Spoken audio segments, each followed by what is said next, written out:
Баршаңызға сәлем. Бүгін өте оңай жолмен жасалатын тауық етінен жасалған кешкі асты әзірлейміз. Міндетті түрде каналыма жазылып, видеоны соңына дейін қараңыздар. Бізге алдымен тауық еті қажет. Оған 2 ас қасық сұйық май қосып, тұз, бұрыш, паприка қосып, маринадқа дайындап аламыз. Дәміне қарай көз мөлшермен қоссаңыздар болады.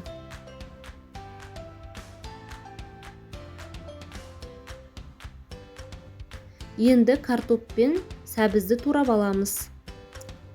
Жіңішке етіп турасаңыздар тезірек піседі.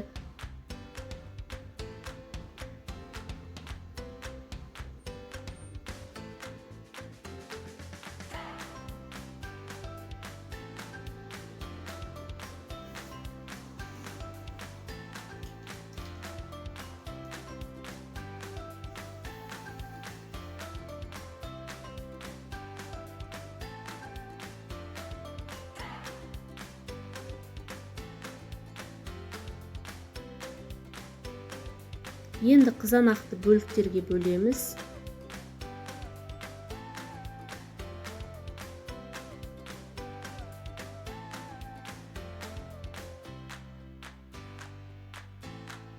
Тауық етіне кетчуп және майонезді қосып, маринадқа дайындаймыз. Және жарты сағатқа қойып қоямыз. Сіздер басқа да дәмдеуіштерді пайдалансаңыздар болады, томат пастасын қоссаңыздар болады. Енді картоп пен сәбізге тұз, қара бұрыш, сұйық май, кетчуп майонезді қосып, араластырып аламыз.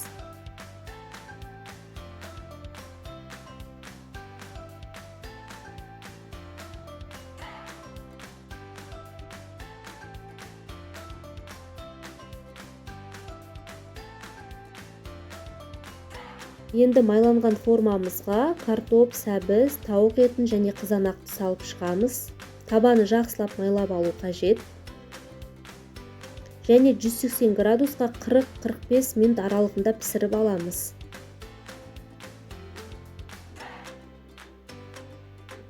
Міндетті түрде әзірлеп көріңіздер.